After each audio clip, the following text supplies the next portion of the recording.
Bonjour, bienvenue dans votre chaîne Communiquer en français. J'espère que vous allez super bien. Bienvenue dans cette nouvelle vidéo. Notre sujet d'aujourd'hui est l'intimidation. N'hésitez pas à vous abonner à notre chaîne et activer le bouton cloche et partager la vidéo avec vos amis. On commence la lecture du texte. L'intimidation. L'intimidation peut prendre des formes diverses et se manifester dans différents contextes. Toute personne peut être touchée par l'intimidation, peu importe son genre ou ses caractéristiques personnelles. Elle peut être l'auteur de gestes d'intimidation, le témoin ou la victime. L'intimidation, c'est lorsqu'une personne essaie d'en dominer une autre de façon répétée par des moqueries, des gestes violents ou du rejet. La personne qui intimide agit généralement de façon délibérée dans le but de nuire ou de faire du mal à l'autre. On ne parle pas ici d'une simple dispute entre amis dans la cour d'école, mais d'une relation de pouvoir qui blesse ou écrase l'autre et qui se répète et dure pendant un certain temps. Souvent, l'intimidation a lieu même en présence de témoins. D'ailleurs, plus il y a de témoins, plus l'intimidateur sent qu'il a du pouvoir. L'intimidation peut être physique ou matérielle. Frapper quelqu'un, le faire tomber, le pousser, lui tirer les cheveux, prendre ses objets personnels ou lui faire des attouchements non désirés. C'est la forme d'intimidation la plus facile à observer. Verbal, insulter quelqu'un, le menacer ou l'humilier. Social, alimenter de fausses rumeurs sur quelqu'un. Attaquer sa réputation, l'exclure d'un groupe.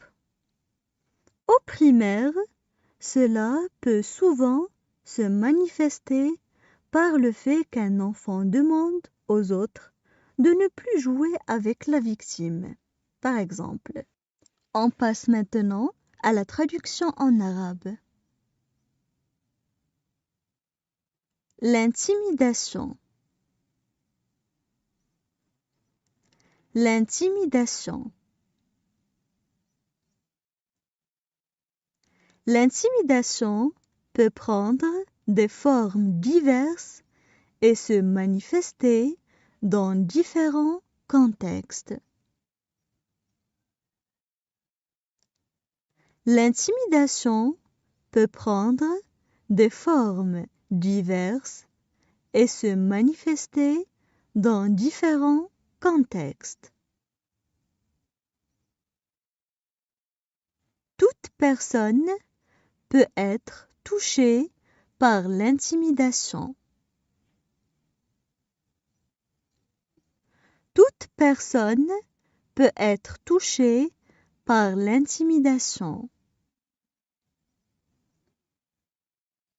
Peu importe son genre ou ses caractéristiques personnelles. Peu importe son genre ou ses caractéristiques personnelles. Elle peut être l'auteur de gestes d'intimidation, le témoin ou la victime. Elle peut être l'auteur de gestes d'intimidation, le témoin ou la victime. L'intimidation, c'est lorsqu'une personne essaie d'en dominer une autre. L'intimidation, c'est lorsqu'une personne essaie d'en dominer une autre. De façon répétée, par des moqueries, des gestes violents ou du rejet. De façon répétée, par des moqueries, des gestes violents ou du rejet. La personne qui intimide agit généralement de façon délibérée. La personne qui intimide agit généralement de façon délibérée. Dans le but de nuire ou de faire du mal à l'autre. Dans le but de nuire ou de faire du mal à l'autre. On ne parle pas ici d'une simple dispute entre amis dans la cour d'école. On ne parle pas ici d'une simple dispute entre amis dans la cour d'école, mais d'une relation de pouvoir qui blesse ou écrase l'autre. Mais d'une relation de pouvoir qui blesse ou écrase l'autre. Et qui se répète et dure pendant un certain temps. Et qui se répète et dure pendant un certain temps. Souvent, l'intimidation a lieu même en présence de témoins. Souvent, l'intimidation a lieu même en présence de témoins. D'ailleurs, plus il y a de témoins, plus l'intimidateur sent qu'il a du pouvoir. D'ailleurs, plus il y a de témoins, plus l'intimidateur sent qu'il a du pouvoir. L'intimidation peut être L'intimidation peut être physique ou matérielle. Frapper quelqu'un, le faire tomber. Physique ou matérielle. Frapper quelqu'un, le faire tomber. Le pousser, lui tirer les cheveux, prendre ses objets personnels. Le pousser, lui tirer les cheveux, prendre ses objets personnels.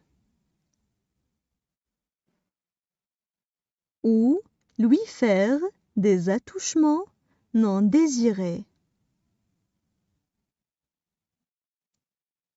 Ou lui faire des attouchements non désirés.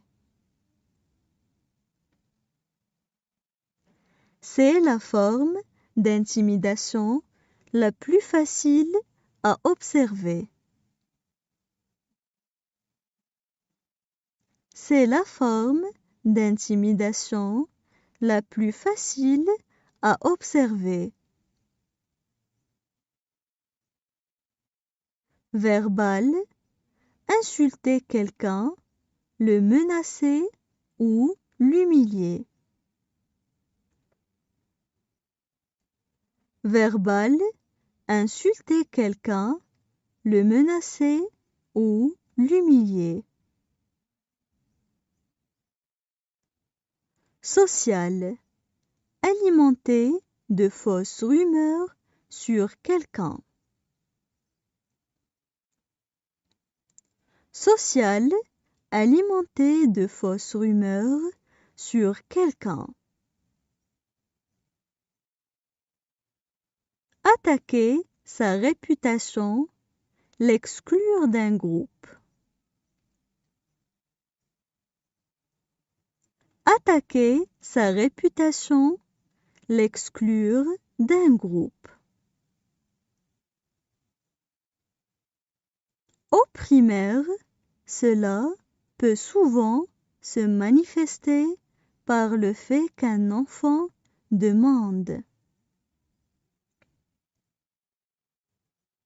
Au primaire, cela peut souvent se manifester par le fait qu'un enfant demande. Aux autres de ne plus jouer avec la victime, par exemple. Aux autres de ne plus jouer avec la victime, par exemple. Maintenant, je vais relire le texte. L'intimidation. L'intimidation peut prendre des formes diverses et se manifester dans différents contextes. Toute personne peut être touchée par l'intimidation, peu importe son genre ou ses caractéristiques personnelles. Elle peut être l'auteur de gestes d'intimidation, le témoin ou la victime. L'intimidation, c'est lorsqu'une personne essaie d'en dominer une autre de façon répétée par des moqueries, des gestes violents ou du rejet. La personne qui intimide agit généralement de façon délibérée dans le but de nuire ou de faire du mal à l'autre. On ne parle pas ici d'une simple dispute entre amis dans la cour d'école, mais d'une relation de pouvoir qui blesse ou écrase l'autre et qui se répète et dure pendant un certain temps. Souvent, l'intimidation a lieu même en présence de témoins. D'ailleurs, plus il y a de témoins, plus l'intimidateur sent qu'il a du pouvoir. L'intimidation peut être physique ou matérielle. Frapper quelqu'un, le faire tomber, le pousser, lui tirer les cheveux, prendre ses objets personnels ou lui faire des attouchements non désirés. C'est la forme d'intimidation la plus facile à observer. Verbal, insulter quelqu'un, le menacer ou l'humilier. Social, alimenter de fausses rumeurs sur quelqu'un. Attaquer sa réputation, l'exclure d'un groupe. Au primaire, cela peut souvent se manifester par le fait qu'un enfant demande aux autres de ne plus jouer avec la victime, par exemple.